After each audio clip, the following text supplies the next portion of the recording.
Hi, everyone. David Aragona and Mike Beer here, taking a look at the DRF Friday Race of the Day. It is the Grade 2 National Museum of Racing Hall of Fame Stakes. This one for the 3-year-old turf horses, carded at 1 mile on the inner turf course. And Mike will take a look at the field of 8 runners signed on for this race. There is one MTO, McAfee. Hopefully, he doesn't get to participate, and the weather forecast looks pretty good for this weekend. So I don't think we'll see him. But among the 8 runners entered for turf, I do think there's going to be a clear favorite in the number 7 Zulu Kingdom, who has won plenty of stakes races so far in his U.S. career for Chad Brown. It's been good right from the start since they got him over here, Dave. He's looking for 4 in a row now. He's already got a grade 1 this year. Seems like, Chad wants to keep him here around this distance, which is a good one for him. They got a little closer to him last time, but he's the clear horse to beat.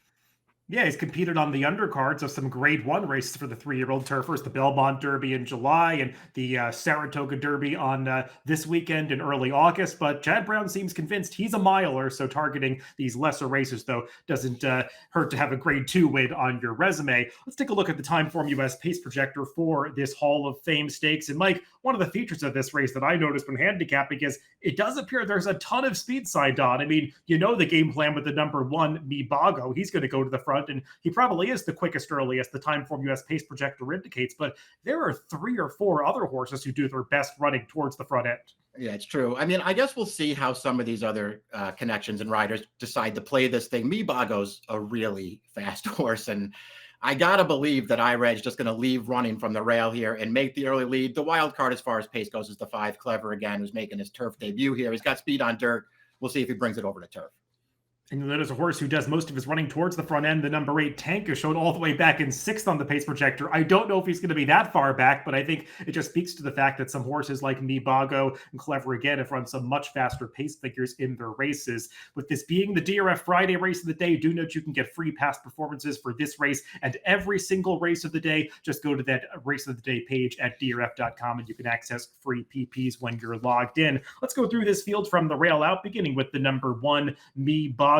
And Mike, this horse is making the 12th start of his career. He's had plenty of experience at a mile. Recently, he's caught a series of turf courses with some give in the ground. And I know his trainer, Mark Cassey, has made some statements that he thinks this horse is really best when he can sort of, roll over some hard, firm ground. So we'll see if he gets that on Friday. There is some rain predicted on Thursday ahead of this card. He's just had trouble finishing off his last few races, and he's going to have to find a way to carry his speed a little better in this spot. Yeah, I agree. It'll be interesting to see if getting back to a mile here on firm turf, hopefully we do have firm turf. We'll see if it makes a difference, and if it does make a difference, how much of a difference it'll make. This horse has run some really big races, and he's really, really fast. I still go back to the grade 1 when Zulu Kingdom ran him down on Derby Day. This horse, he ran a pretty big race that day on a fast pace, going a mile and a 16th.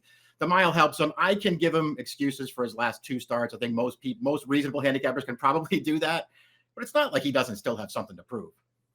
The number 2, Luther, he was actually not shown on the pace projector, but he is the horse who had the late pace flag, indicating he has the best late pace kick in this race. And Mike, looking at his last start of the Belmont Derby, you can kind of understand, because that was a race where they didn't go that quickly up front. It felt like the pace kept going faster and faster as they went on, and he did make up some ground into it. We'll take a look at the stretch run of that race. He was trying to close between horses in upper stretch. That horse with the yellow silks and black cap, also in here highlighted on the lead is Tank. We'll get to him a little bit later, but Mike, for his first start in the U.S., I thought that Luther put in a pretty game effort. It's debatable how strong this field really was in the Belmont Derby, but looking at his European form, you can also make the argument that turning back to a mile could really suit him. That's my takeaway, especially from watching that Belmont Derby that we just watched right there. I think getting back to a mile is really going to help this horse, especially if there's a good pace in this race, which there should be. I was initially a little bit disappointed with his effort last time, because you could see there, we picked up that replay at the top of the stretch. He was right next to the winner of that race through the stretch. He just got outkicked by Tescore at the end there. It feels like the 9 furlongs might have really gotten to this horse. Really liked his races going a mile as a 2-year-old last year, David. I like him cutting back for this. And he put in a big effort going this distance in the French 2,000 guineas, too, back from a really tough post position draw, so the mile might really work for him. The number 3, Tiz Dashing, he finished 3rd in the Manila. We'll get to that race in a little bit when we talk about the winner, Zulu Kingdom. Mike, he got a decent trip in there, was on the inside early, kind of pushed into the 2-path on the backstretch and continued there, and he stayed on decently to finish 3rd. Never looked like he was getting by Zulu Kingdom that day, so he's going to have to run better here. That's how I felt the same way about it, David. I mean, anybody can go back and watch the full replay of the Manila and sort of make your own decisions about it. I thought that trip worked out really well for him. I thought Tiz Dashing did his absolute best with it, and he just wasn't quite good enough. This is a tougher race than that one. Another horse that I thought got a pretty good trip finishing behind Zulu Kingdom in the Manila is the number 4, Maui Strong. He kind of found himself on the front end that day, Mike. That's a race where it looked like everyone was a little tentative coming out of the starting gate. The whole field was bunched in the early stages, and he just kind of inherited the lead. They weren't going that quickly up front, and he seemed like he was trying to get out around the second turn, which sort of vacated the inside position. He battled on at the end, but I wanted to see him finish a little stronger. Yeah, he's another horse. I just feel like he's going to have to find a way to take a pretty big step forward here if he's going to upset this field. You know, putting him on the lead last time, I don't think it was a terrible idea, and I don't think it made any real difference as far as his performance is concerned. He got a good trip on the lead, and he wasn't good enough. The pace projector suggests he'll be up close in here. I'd be pretty surprised. I think this horse will be off the pace somewhere, trying to save some ground, and we'll see if he's good enough. The real wild card in this race is the number 5, Clever Again, a horse who has shown a lot of ability early in his career on the dirt. And if he can transfer some of those efforts to the turf, he's going to be a major threat in here, Mike. But the question is twofold. Is he going to be as good or potentially better on the turf? And also, is his recent form a bit of a red flag? Because he has really tailed off in his last couple of dirt efforts. As for the turf question, I think he's supposed to handle it, at least based on pedigree, because you look at the dam side, there is nothing but turf breeding and really quality European turf breeding going through his female family. Exactly. I mean, just based on his pedigree, this is the surface he's meant for. He's supposed to be better on turf than he is on dirt. And just the fact that he ran so well on dirt in his first 3 career starts, you know, maybe that suggests that when they finally get him switched over here, he'll really improve. He's going to have to. I think, boy, you just look at horses like this, David, and I just wonder if they waited a little too long to make the surface, which I'm still not sure. I guess I understand why they did it. I still think it was a bad idea to run this horse in the Preakness. Even with all the trouble he had in that race, he did not run well in there, in my opinion. He was even worse last time.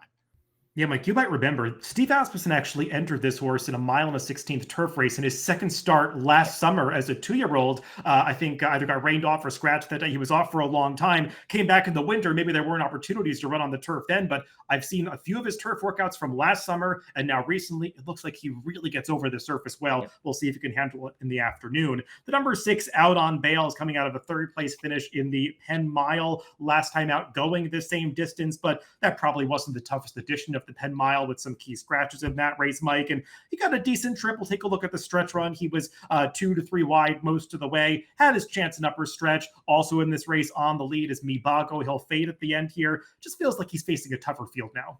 Yeah, I didn't really have high hopes for this horse stretching out in this race, David. And he runs fine in here, but I don't think he improved at all with the added distance. He got a good trip. He wasn't nearly good enough. It certainly helped him. As you mentioned, a lot of scratches in there. It also helped him that Bago never really fired a good shot in that race. I think that race is not as good as it might look on paper to some people. I don't like this horse.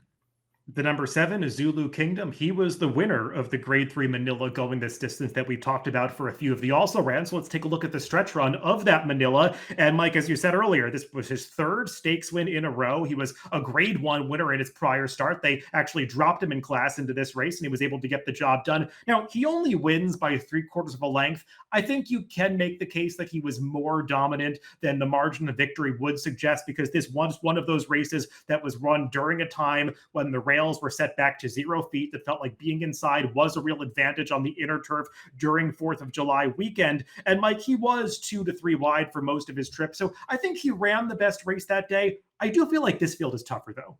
Yeah, I think this is going to be tougher for him too.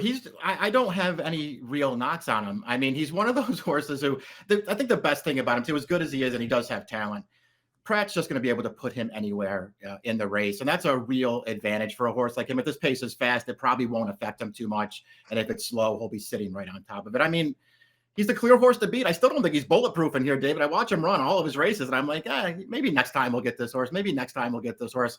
I'll probably look at this race again when it comes to post time. Maybe this is the time.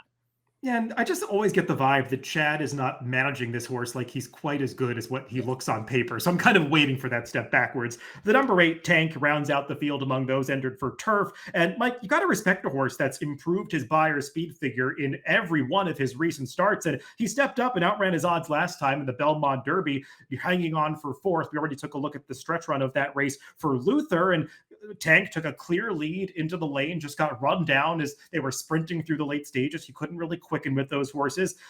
He's cutting back to the mile here. My big problem with him is that pace projector we showed earlier. It's just kind of hard to envision him getting the sort of trip that he needs.